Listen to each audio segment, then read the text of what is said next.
So we just heard from our Lord's Sermon on the Mount, and these teachings are known as the Beatitudes because they begin with blessed.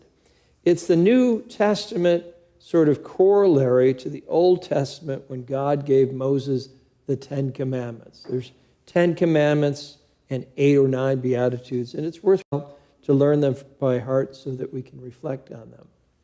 But leading up to this moment, as far as we can tell, this is the first time Jesus is speaking publicly. First time he's speaking publicly, sort of as the rabbi in the north. And if we unpack this a little bit, the human race has been waiting tens of thousands of years for this moment because a Redeemer had been promised. And now here he is. And what does he have to say to us? Blessed are the poor in spirit. That was a surprise. Now, we're not told in this passage of the gospel that the Blessed Mother was there. I like to imagine she was there somewhere on the edge of the crowd. She wasn't in the middle getting the attention, but she was listening.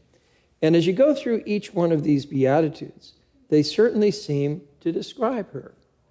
They describe her in a very comprehensive way.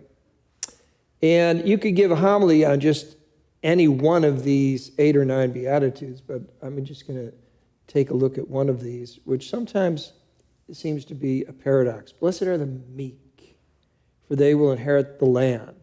They will inherit the earth. Wait a second. I thought you had to be really strong to inherit the world. So can a meek person be strong? In fact, there's the paradox. People who are meek are actually very strong. We think when you hear the word meek that the person is weak and a pushover and they're easily taken advantage of. You can push them around. And that meekness is contrary to our American spirit of being rough and tough and individualistic, and nobody's going to push me around, nobody's going to tell me what to do.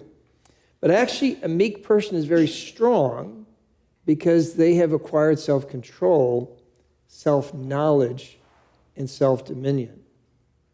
A meek person, when playing on a team, is able to respond quickly to guidance and direction.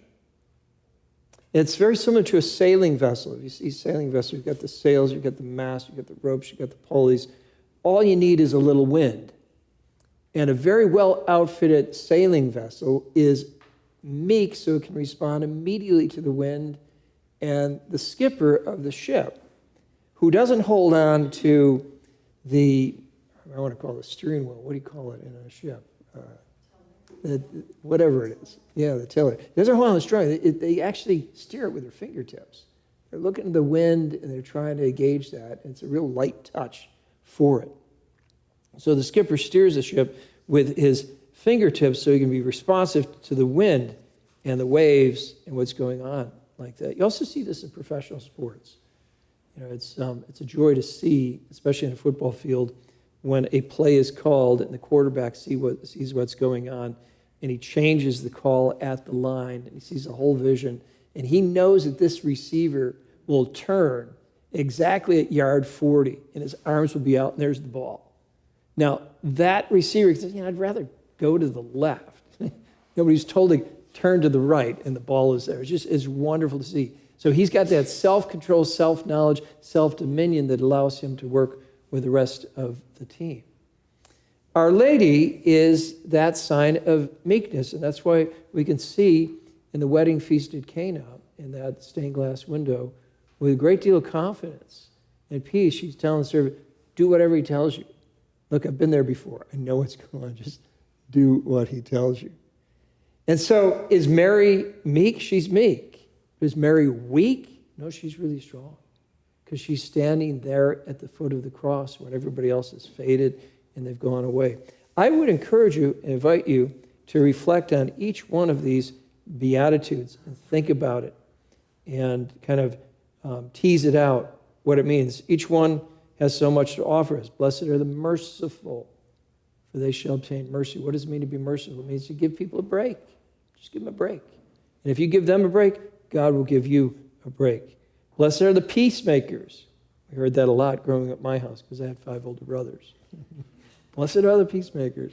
What are you, a Bible evangelist, Mom? Just blessed are the peacemakers.